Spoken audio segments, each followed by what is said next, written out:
Hey, welcome to Captive Audience. Happy Friday, everybody.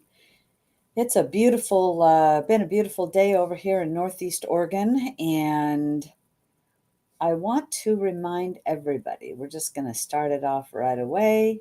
Check your voter registration. You need to register, show up, and vote. Your voice matters. And I want to thank Kathy Wilson for sending me this shirt. I appreciate it. So, Kathy, hats off to you because this is what we have to do. We have to first register. And that can be with check your voter registration. We've got, there's right now in Umatilla County. So on Tuesday, we had our Central Committee meeting. And, one of the things that we talked about was looking at the Republican voters in Umatilla County, and that we need to contact those that are inactive. We've got to beat the bushes. That's the bottom line. We've got to beat the bushes. But sometimes beating the bushes starts with us, that we need to check our voter registration. So I was, and what spurred all this on as well, it's election time, right? And we've got an election coming up again. In fact, I'm going to take a little side street here. People say, well, it's an off year, like next year will be an off year. Did you know we have an election every single year? There is no off year. There's an election every year. And in what they call the off year or the odd numbered years, voter turnout is really low. That's when boards, school board, water board, fire board, your cemetery boards, those all have budgets, and that's when they get elected.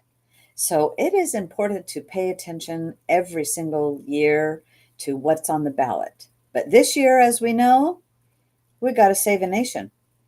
Frankly, we've got to elect Trump. We have to do everything we can. And so now I'll go back off that side street and back to, I have a hair on my lip.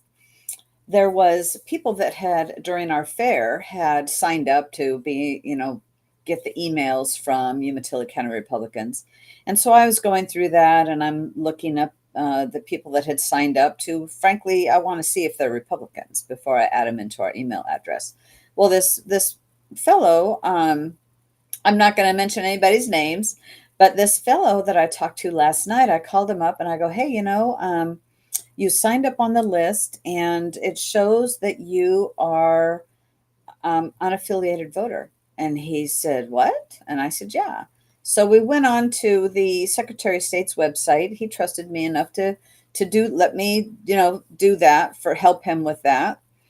And actually there wasn't anything there. So the database that I was looking at showed him as an NAV, and in the Secretary of State, he wasn't even there. There was no record. And so this is why we need to check our voter registrations, because what you think you might be might have gotten changed, especially if you have visited, I'm going to straighten that up a little bit, especially if you have visited DMV. So I was in our campaign office today, and we went there and opened up, and I had a lot of inventory to put in and do some work in there. And I'll tell you, people were coming in. It was really busy this morning.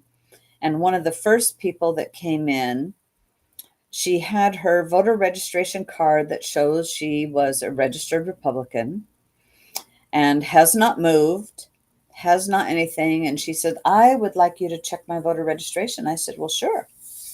And so we did on the Secretary of State's website, and it showed her inactivated. She had been activated, but it showed her inactive. And I said, this is smart to do for all of us to check our voter registration status. Not just that you're registered whatever party, but if you're active or inactive. Because there is a drive going along around the state to send out a little postcard. And if you don't send it back, or if you don't acknowledge something, they will inactivate you. And I believe they're targeting inactive voters, but she didn't get one of these. So I asked her, have you been to DMV recently? Yes, she had, in fact, been to DMV. She says, I went there. She says, I went online and renewed my driver's license. And I haven't even gotten my driver's license. And she says, and that was months ago. And I said, well, you need to go deal with that at DMV, but here, take a paper form and fill it out and sign it, because as we age, all of our signatures change. And this is just important, basic civic duty. Things that, all of us should do periodically is make sure we are registered as we are, because it is not just our county elections that is in charge of our voter registration anymore. Now it is Oregon Health Authority and DMV, plus your county and your state, and you could do something online. There are even I'm going to say they're fraudulent, but I don't know that it's totally fraudulent. But you can fill out I'm moving, to forward your mail online, and they go, oh, would you like to change your voter, register and all of that? And yet it goes nowhere. You think you're registered and it goes nowhere. And so, Bobby, I agree. We need to get rid of mail-in ballots, but this is the system that we have. And the colored portion on the return envelope, well, some of them have a good purpose. So need to learn a little bit more about that. Especially like a HAVA ballot, that they do not know that this person is legally allowed to vote in Oregon. Because if they cannot deem that you are a citizen, a lawful citizen in the United States, you cannot vote in federal elections. So the Havas have a special color on the top of their ballots as well. But so my point being is register, show up, vote, and your voice matters. And it's what all of us need to do, but we need to talk to our family, friends, and neighbors about this. And, and help, if we all help everybody to check your voter registration and turn your ballot in, drop it in a drop box. Do not put it in the mail. That's where the mail goes to. It's not, if I'm not going to mail cash, I'm not going to mail my ballot. I'll just leave it there. Well, so now on to a little bit of news. So I talked last week, I believe it was last week, about Oregon is going to be auctioning off offshore wind sites. So the bidding is going to be starting, and 5 companies are set to bid on the Southern Oregon offshore wind leases. And what is funny, and I'm going to post this, I want you to take a look at the picture. I wish I could show it to you. But take a look at the picture on this in the link of this article here. And it shows a little, it's a floating wind turbine, and it shows it's got a base that's just a little bit below the water, and it's got a little bit above the water, and then it's got this massive turbine. Well, let me tell you, I'm a sailor. For 16 years, I lived on a sailboat, traveled to many countries, did not live in the marina. In fact, I want to say 9 of those 16 years were not spent in a marina, but on the hook or the anchor. And that design won't last because you've got more of an sticking out of the water that's very tall, and I do mean very tall. Picture a like a 747 airplane up out of the over the water on a stick, and then the wind blowing and that airplane's going around. You better have something really heavy and deep. Whatever's up there, it better be 2 times, 3 times, 4 times more, and a lot of lead weight to keep it upright. So when I saw this picture, this graphic, I just laughed. I burst out laughing. I go, "Oh no, that's not going to work. That will tip over." And it shows it's just got, some little cables attached to it. It's going to be floating, and yeah, nah. It is pie in the sky. And the shame of it is, in reading this article, is they're right now, those in the bidding process is going to be starting, and they're saying that some of the companies, once leased, the companies have 5 years for surveying and research before they must submit a construction and operation plan. After the wind turbines are online, the leases will last for 35 years. And I predict this doesn't get off the ground except for a lot of money spent. And it would be a failure. But that's a guess. It's a bet I might lose. But the companies can also commit to sign community benefit agreements with stakeholders, including the tribes, local governments, and nonprofits, to minimize the impacts of offshore wind development locally. That could include helping the fishing industry with the cost of changing out their gear to adapt to working around floating wind turbines. Let's see, we'll pay you guys. We're going to wreck your fishing industry, and we'll pay you while we do it. And you'll be happy. So, anyway, it's a lose-lose situation, and yes, the tribes don't want it. Nobody wants it. But the Harris-Biden regime will shove it down your throat whether you want it or not, and our governor will swallow it hook, line, and sinker. Absolutely. So anyway, I wanted to just touch base on that one a little bit. And we talked about the kicker. The kicker happening. It's record levels at what we're getting. Well, it is the Oregon State economist that predicts what might be is happening in the economy of Oregon and the budget and whatnot. Well, John Lenner is leaving the Oregon office as the economic analysis, and he hasn't lasted long.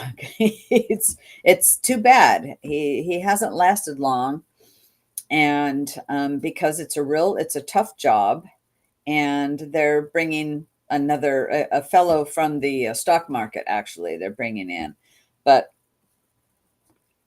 he says that anyway, and I think he's leaving because you get chewed out when you rake all this money in. The state loves it, but they don't want to give it back to the citizens. They hate the kicker. And so I think that's why he's leaving. Big kickers don't make the politicians, especially the governor, happy.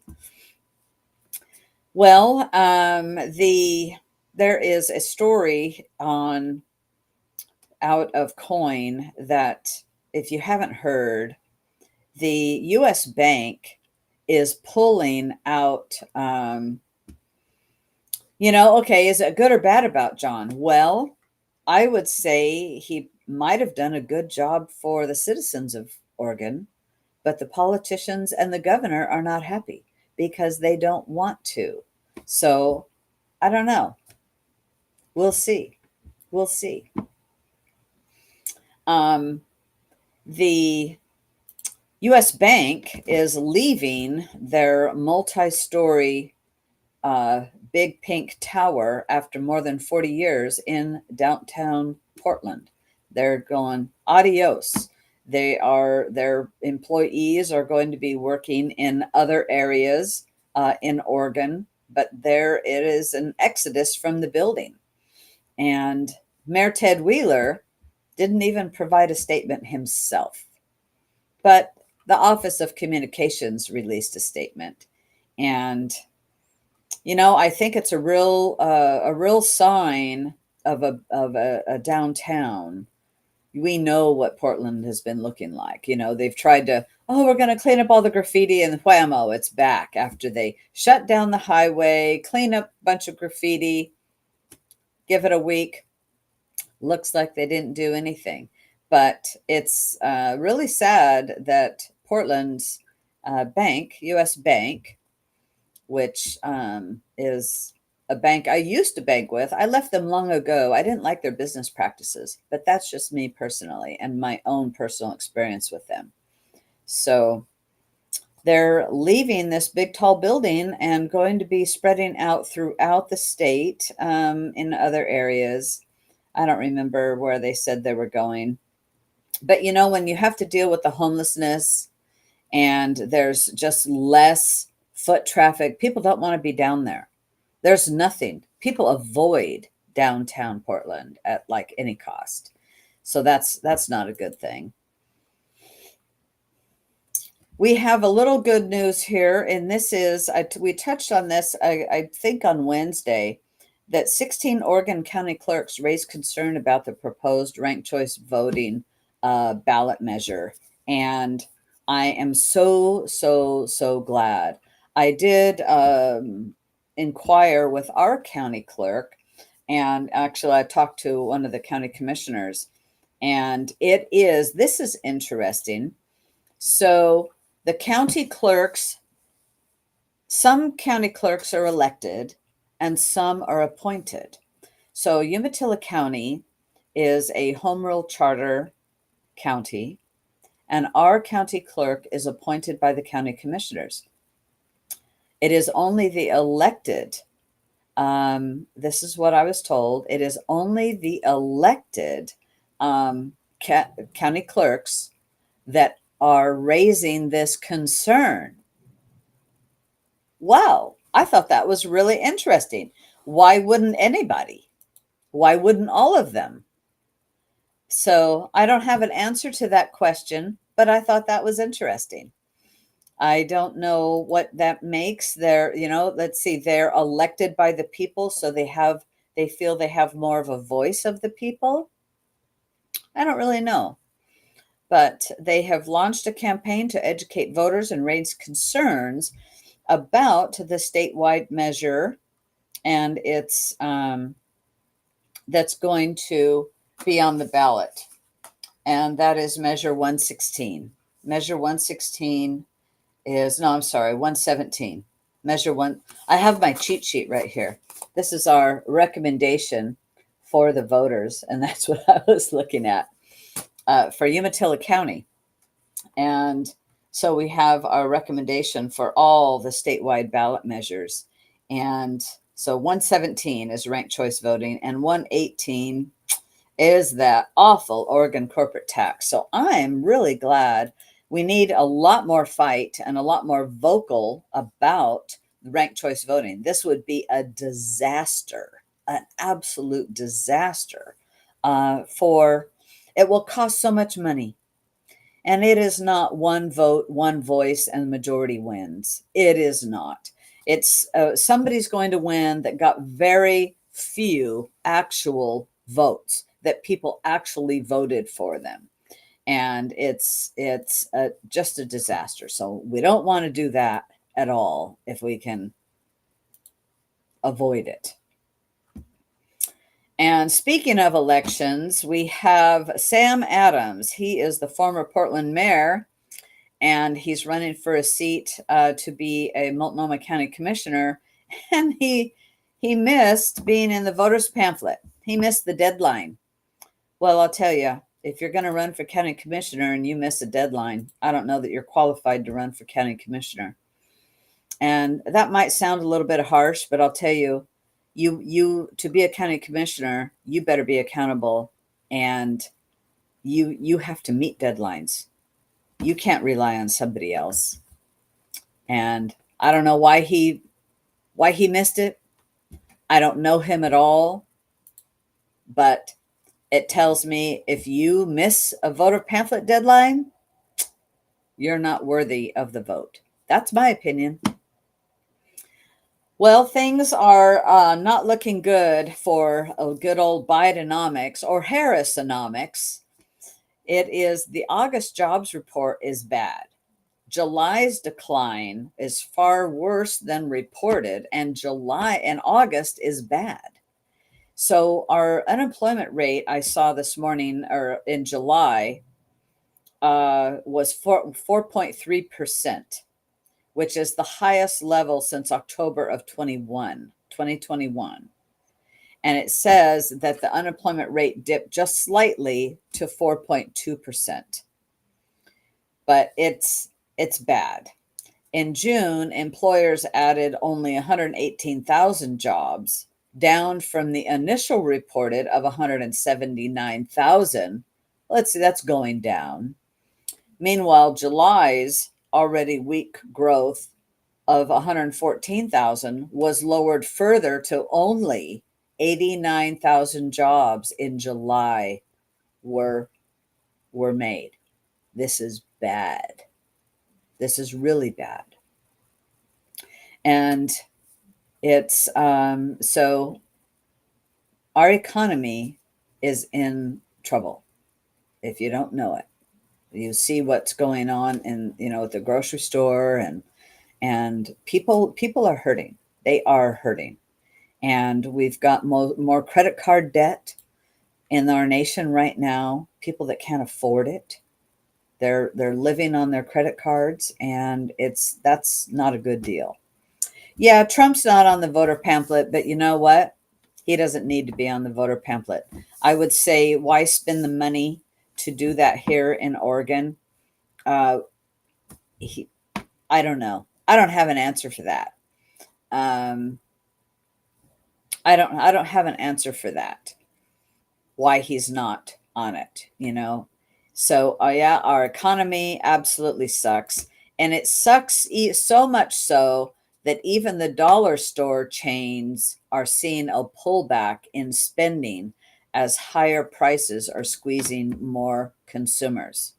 My husband was telling me a story the other day that he was at the grocery store, and it was probably a few weeks ago. He was at the grocery store, and there was a woman that picked up a cabbage and put it on the scale to weigh it, and she put it back.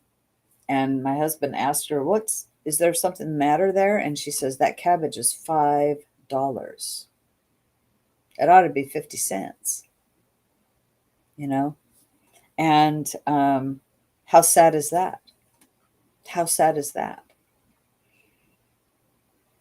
I think it's pretty sad. So when the dollar store chains are seeing the pullback, then it's bad. But I'll tell you, it kind of warms my heart, because the dollar store chains is China. Okay. So the company is out of Chesapeake, Virginia, and Dollar Tree, Dollar General, a rival Dollar General. But Dollar Tree is now expected its adjusted earnings this year down like $1.50, roughly.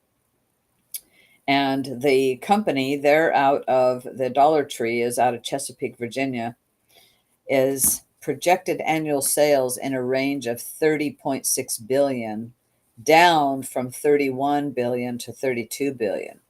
That's a lot of money that goes to China in buying and in purchasing, because the dollar stores, which I don't shop at, they carry predominantly 90% of their goods are all coming from China. And I'm sorry, I will not shop at the dollar store. There's other stores that I will go shop at. And yeah, it's Old Bidenomics. And if you think it's bad now, if Harris ever wins, oh my God, it'll be pedal to the metal right into communism. Pedal to the metal, because that's what she wants. I got a funny story. Funny, not funny. This is out of PJ Media, and there's $100 billion AI company says it must steal to make money, is the headline. And this story is by Stephen Green. He wrote it yesterday. And he says artificial intelligent giant OpenAI, the creator of ChatGPT and the scary good DALL-E image generator, is in talks for another round of funding that would put the young company's value at an astounding $100 billion. But yet, they are asking, OpenAI is begging the British Parliament to allow it to use copyrighted works because it's supposedly impossible for the company to train its artificial intelligent models and continue growing its multi-billion-dollar business without them. Well, hello, they can buy them. No, they just want to use them. Just let us use them, which means stealing. Stealing. So here you have OpenAI is going, oh, we don't want to have to use pay for the copyright. We just want to use it. You need to let us. We're so important. You just need to let us. Careful what you use. Careful what you use. And so, I mean, they're worth $100 billion, or going to be very soon. And so you go pay, because with new laws, there is new laws that everything is copyrighted. Pictures are copyrighted, your voice is copyrighted, everything is copyrighted. And so and they're going, well, we just don't want to do that. That's what I call BS on that, pay the copyright.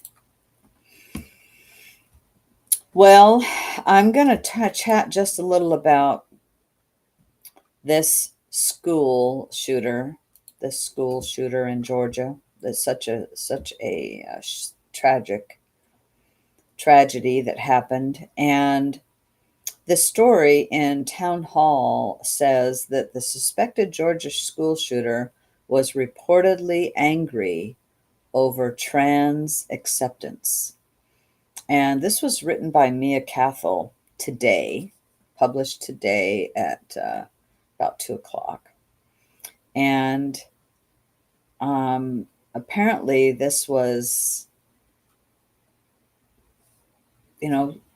this guy is frustrated with the acceptance of transgender people. He had posted on social media about his plans to carry out a mass shooting over his frustration with the acceptance of transgender people. And let's see, that's not teaching tolerance, is it? And it's shame, at 14, your hormones are going crazy. It's adolescent. It's a time of hormones. And it sounds like he really had a pretty screwed up life anyway. His mom's got a hell of a rap sheet. And that was just, for me, I'm going, that's just an excuse. He just wanted to do it. He said he did it. So it's pretty bad. It's pretty bad. That my heart goes out to those that are afflicted by this. It's a sad day. Do I believe in gun control? Hell no. I think all the teachers should all be armed. They had just gotten at the school, they had just gotten like a thing to push, a panic button to push. The teachers had. They had only had it about a week. And that's a very good thing that they had that. And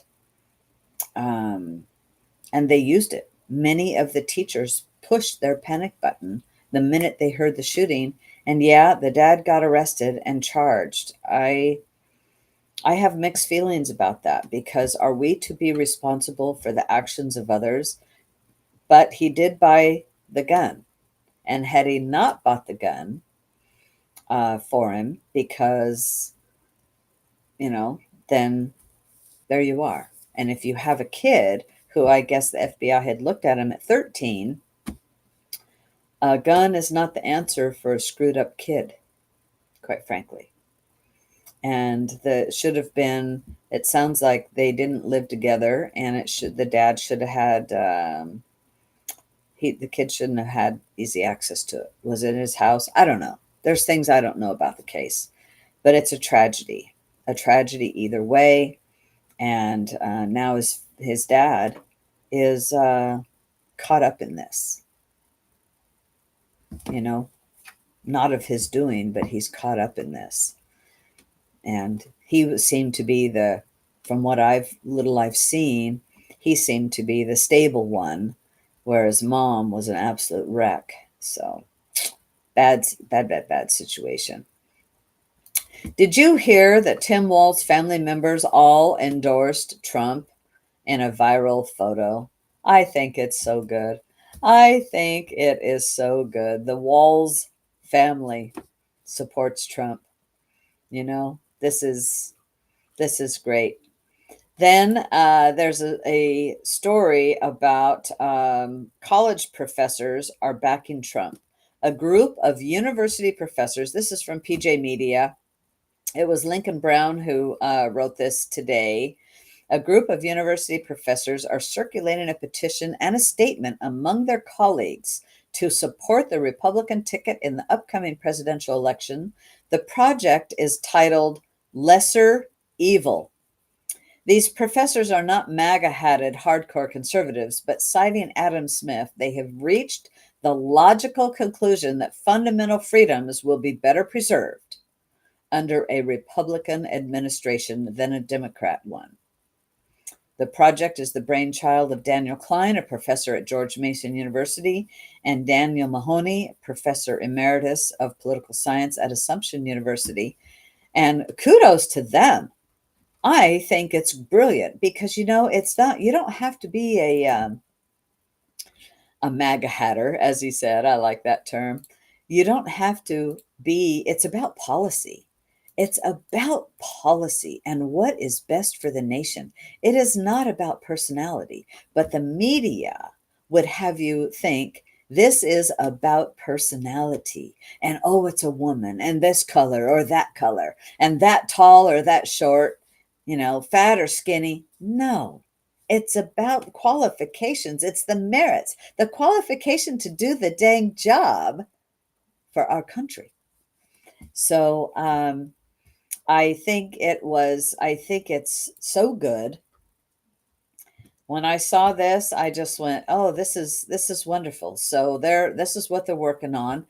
The issues that they're talking about is, name a few, the decline of free speech and even free thought, a government that is designed to benefit a small and isolated class of people, and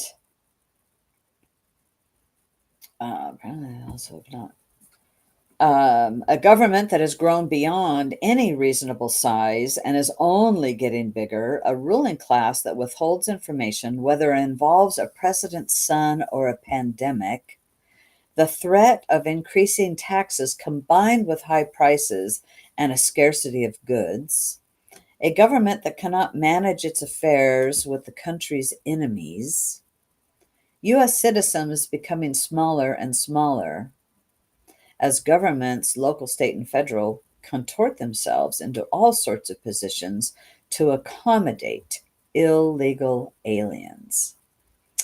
And students who thrive on rage and subsist on gender, but are unequipped to function in the real world. And boy, do we have that. Do we have that? A government that will pursue pro-lifers and school board parents to the ends of the earth while ignoring skyrocketing crime rates, and decaying cities.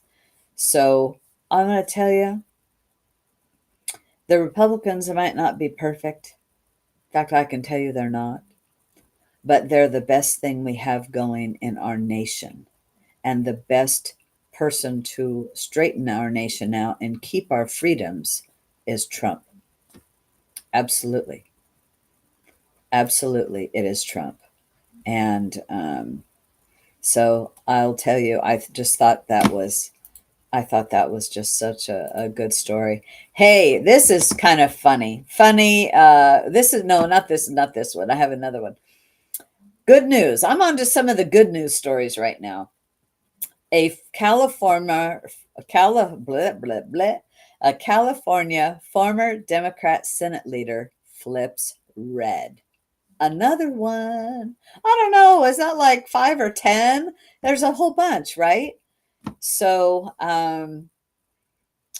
this is a big deal. A Democrat state Senate leader from California. So, Gloria Romero, the former majority leader in the California State Senate, announced she was jumping ship at a press conference at the Capitol building. And she had represented the state's 24th district, which includes the San Gabriel Valley and parts of East Los Angeles. And on Wednesday, she said, "Today I said goodbye. Adios. I've had enough. I'm now another near lifelong Democrat who is joining the growing number of people who are leaving the Democratic Party. This is not the Democratic Party that I once championed. I do not recognize it anymore, and I cannot continue. I changed my voting registration today as the sun was rising to Republican, which has, under Donald Trump, become the champion of working people, the big tent, and indeed, I will vote for Donald Trump this fall." She added, "The Democratic Party has turned its back on the working class, becoming the party of the elites and the big buck donors. We see Democratic leaders lecture the people as to how to live their lives under the burden of COVID-19, climate change, and rapid inflation, while the out-of-touch Californians feast at the French Laundry. Crime has spiraled out of control, and grocery prices have soared." Welcome. Welcome, Miss Romero, Gloria Romero. Welcome to the Republicans, because this is great. It is. It's speaking volumes, because you know what? People that vote for her will vote for Trump. She's also helping to wake up those people that aren't paying attention, going, whoa, whoa. So kudos to her. Kudos to her for doing what's in the best interest of our nation and her state. I think it's wonderful. Trump got some good news today. His sentencing is delayed until after election. Juan Merchan, that judge who has just been so awful. Anyway, this case, I watched his interview, his statement this morning. I watched Trump's statement from his New York, where he lives there. And it was powerful. It was really good listening to him and a couple of his lawyers. Alina Habba was just on fire, quite frankly. And the other fellow, I don't remember his name, and he was really good too. And so I'm glad. And I'll tell you, I think Juan Merchan said, don't sentence him because it's just going to help him get elected, because I guarantee you it would. There's a lot of some people are saying, well, they were ready to throw him in. The fearmongers are going, they're ready to take him to Rikers. In fact, I read something yesterday that on some social media, you have to take it all with a grain of salt and try to discern what's real and not. Oh my God, they're prepping Rikers for the sentencing. Maybe they were, maybe they weren't. I don't know. But I'm really glad that that sentencing is delayed until after the election. And then, but he also got some bad news because in another case, the Jack Smith's case with Chutkan, the judge sets a schedule in Trump's federal election case and allows the DOJ to file evidence before the election. So they said, oh, we're not going to hold the case, but oh, you can file all of this evidence. So what they're going to do is drip out things against Trump. He's not been convicted. There's no trial. And yeah, Jack Smith, I think he's a creep. I would call him worse than that. He's a scumbag. And but remember, these people are doing the bidding of people like George Soros. They're just the puppet. That's what this is about. And the Obamas and the Clintons. That is what this is about. So that one, they're going to try to drip out as much as they can, believe me, before the election. And so that one was not a good deal for Trump today at all. Speaking about the politics again, in California, Gavin Newsom, this was funny. California, the legislators said, we're going to give $130,000 or $150,000 to first-time home buyers, regardless of immigration status, and you may or may not have to pay it back. Newsom vetoes the bill. Much like, I think it was a lot of rhetoric to get people rallied up. But this is the danger of the legislators in California. And maybe this is what helped Romero come over to our side, the Republican side. Maybe it was that type of action. I don't know. I can't speak to that. But I believe that the governor, he did that. Is it to save himself? I don't know. But let's see. The legislators passed reparation. They frenzied up the people, to, oh yeah, we're going to get reparations. Beep, he vetoed it. And now he vetoed the down payment for illegals. So I don't know. I don't know the political savvy behind that one, but there is some. I think there is some. Is it because, like a double cross? I don't know. But the people then just get wiped out. Whoop, that's not happening. Darn, But the legislators are ready to pass it. They passed it.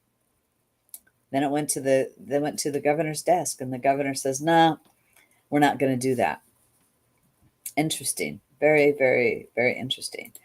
Well, the Telegram CEO has made comments since his arrest. Pavel Durov, he's the CEO of Telegram. And, he says that how can they blame, he says that France is misguided to blame him for illegal activity among Telegram's 950 million users. Why didn't he go after the company? Why did they go after him personally? Very good point. Why indeed? Because as he says, no innovator will ever build new tools if they know they can be personally held responsible for potential abuse of those tools. And, he says a business of this size and of that fast growth is going to have growing pains. And I'll tell you, pray for him, because this is bad. It's bad for our world that this type of thing is happening, and on free speech, it really, really, really is.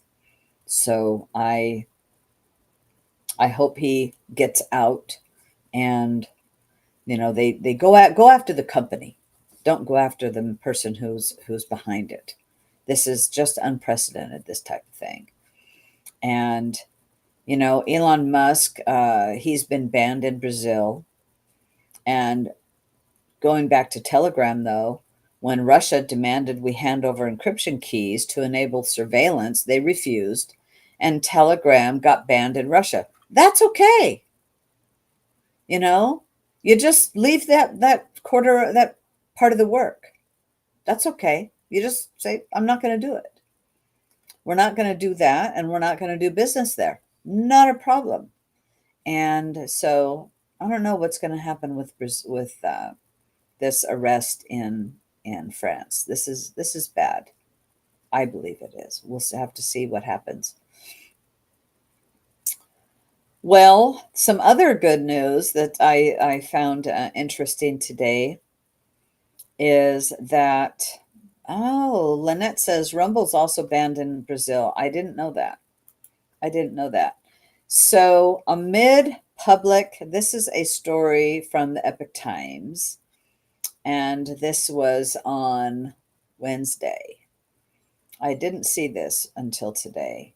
And it's an article by Kevin Stocklin.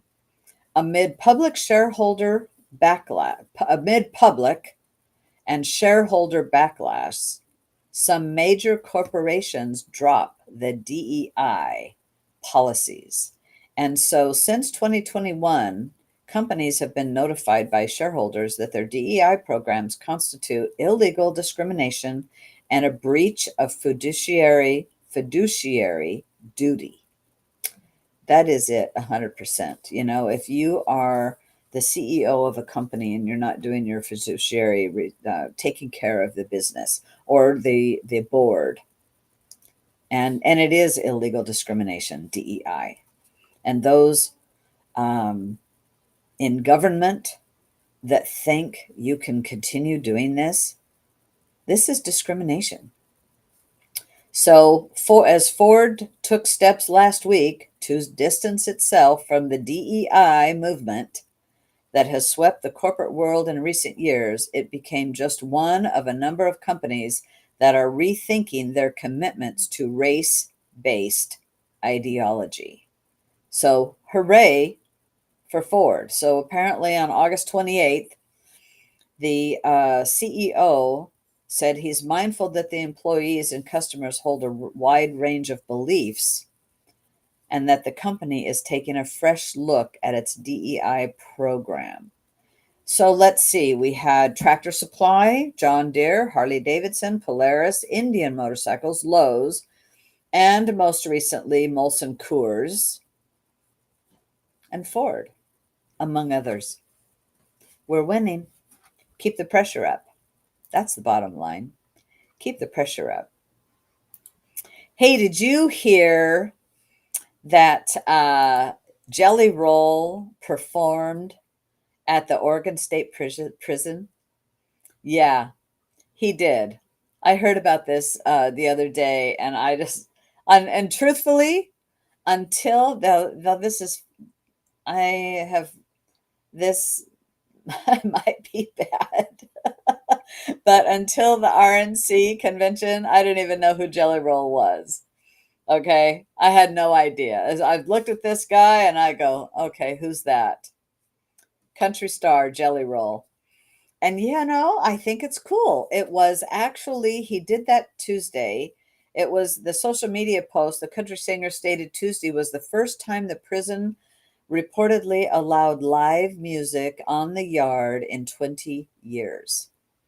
Well, prison's not supposed to be fun, but I think this is a guy who can reach people. And if there are people that can be reached and rehabilitated, can turn their life around, because you know what? Anybody can turn their life around, especially with God. Jesus can help you do that. And you can turn the page and start fresh. You've lived whatever life you've lived, And I think Jelly Roll is a guy who can reach people and go, look at me, you know, I'm doing it. You can too. So I think that is really cool. He's only 39 years old. I had no idea. And I heard him at the RNC convention, and I thought it was pretty cool. So anyway, I thought that one was pretty cool. Well, so how are we going to help Oregon? How we're going to help Oregon? You know, Oregon, the race between Lori Chavez DeRemer and Janelle Bynum is tight. It is in a dead heat, according to polls. Okay, now this story is from Oregon Live, and it is in a neck and neck race. The survey was 419 likely voters. That's not very many in the Congress's 5th congressional district. And the polling firm Noble Predictive Insights found that 43% supported Bynum and 42% backed Lori Chavez DeRemer. And we have got to hold this seat. We have got to hold this seat. We need to win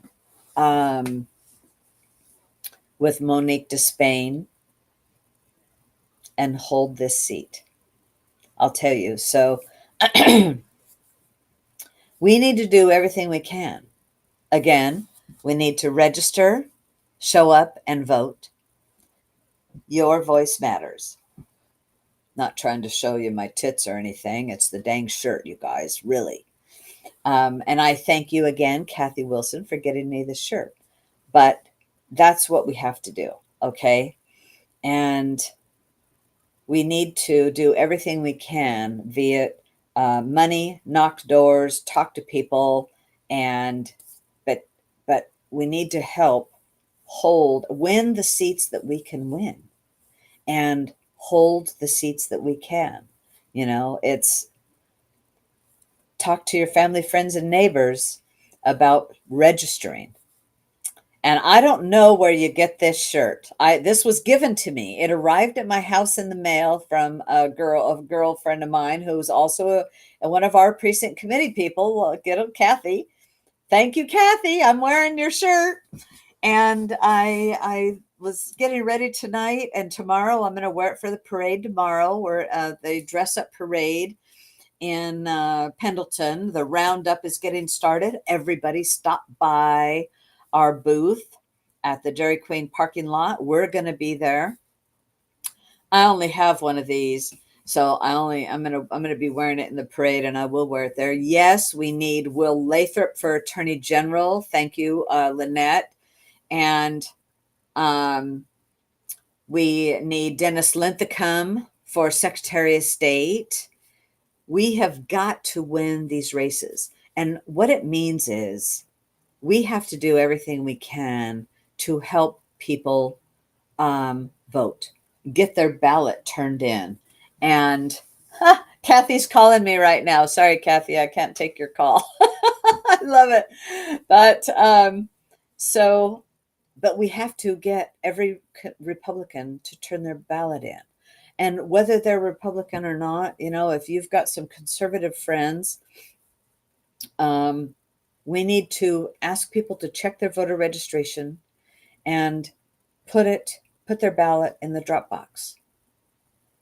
Talk to everybody that you know. Have the conversation everywhere you're going. Hey, did you get your ballot in May? You didn't?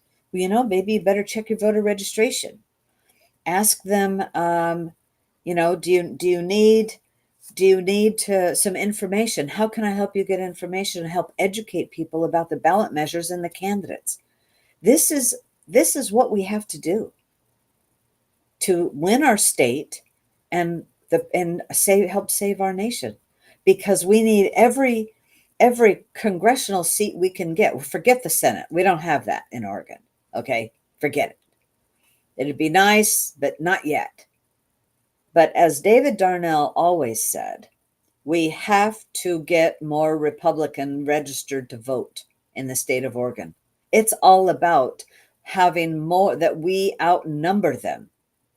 The Republicans would outnumber the Democrats. We've got this huge base of unaffiliated voters, and we've got a huge base of unaffiliated voters that we have to tap into to wake these people up.